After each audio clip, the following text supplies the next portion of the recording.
Hi guys, welcome to OG Cars, and today we're telling a story which started admittedly before the last one where we bought 7 barn find cars in Pembrokeshire. Before that we went to Aberdare and we found 2 Wartburg Knights that were for sale, and I bought them. So you're going to see both of them today, and the first one is behind this garage door, and this is the one that I'm going to be keeping because both of them are restoration projects.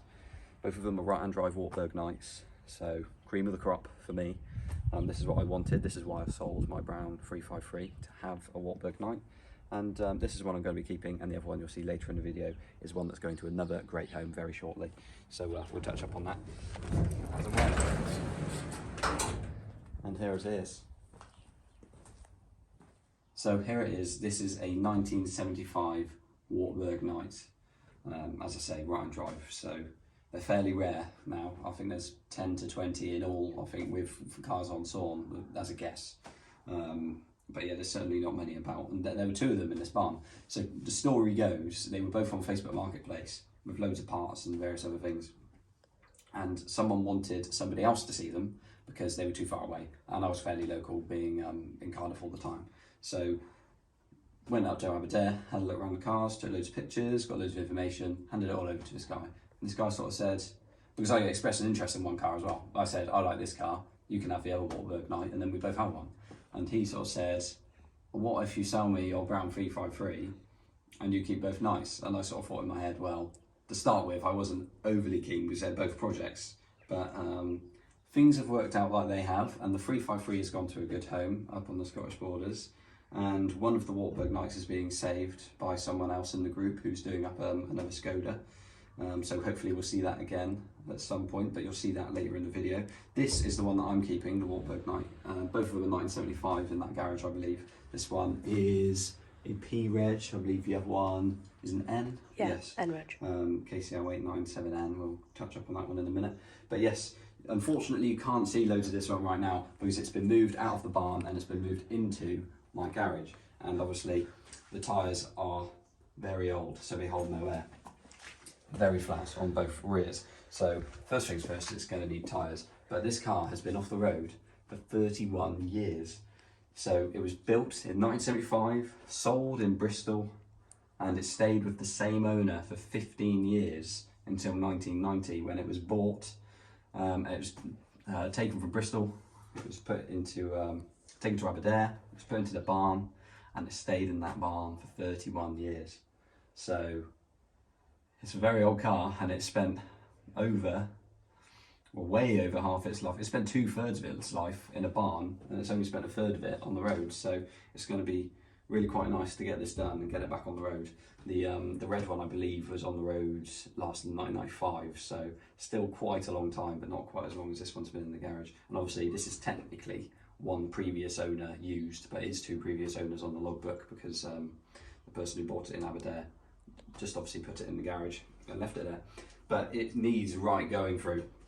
It's going to need brakes, it's going to need to check all the suspension, check underneath. Underneath is actually quite good though. This is partly why I went for them, because they weren't complete rock boxes. A bit like the blue Tourist you'd have seen in the previous videos. If you haven't watched them, then please do. We'll link them in the description for you with our barn finds. And we found those after these 2. And that was a whole story in itself, which just spiraled out of control, as we normally do. But yeah, I'm going to go right through it. It's going to have a respray job. I'm going to have to go right through the engine and gearbox, make sure everything works there. But yeah, this should be what I was looking for once I'm done with it. But this is going to be a long project in the making, so stay tuned to the channel and you'll see plenty more on this Wartburg Knight. You join us now with our other Wartburg Knight. Right on drive again. There's a tax disc in the window which confirms our suspicions that this car was last on the road in 1995. And similarly to the other one, this one is savable. There is some rust, just like the other one, but again, needs going right through, but it's all there. It's you know, it's going to need the brakes done, the engine checked, go right through the interior, gearbox, all of that. And yeah, this is going to live also near the Scottish borders, I believe. I think it is actually going into Scotland, this one, with an owner who currently has, I think it's a 1970s Skoda, one of the rear-engined saloons. And yeah, this will be it's annoying because this is something I wanted to do as well, but there's so many projects and there's so many cars. I'm being semi-sensible in saying that I probably don't have enough time to do 2 full restorations on Wartburgs, considering I also have the Fiat 126 to fix, the blue one, I have the yellow 126 to fix, I have the Italia 90 to weld and fix, I have several other cars that are on the road that I still need to keep going, such as Jurassic Panda, the Audi Coupe GT, got the Renault Twingo now that needs some bits. I'm still finishing up a couple of bits on the Fiat Cinquecento, which is going to a friend, and the Fiat Panda, which is going to my sister. There's still a couple of things left on both of those to do, so there's plenty on, and I think we're up to almost 25 cars now, so it's about time.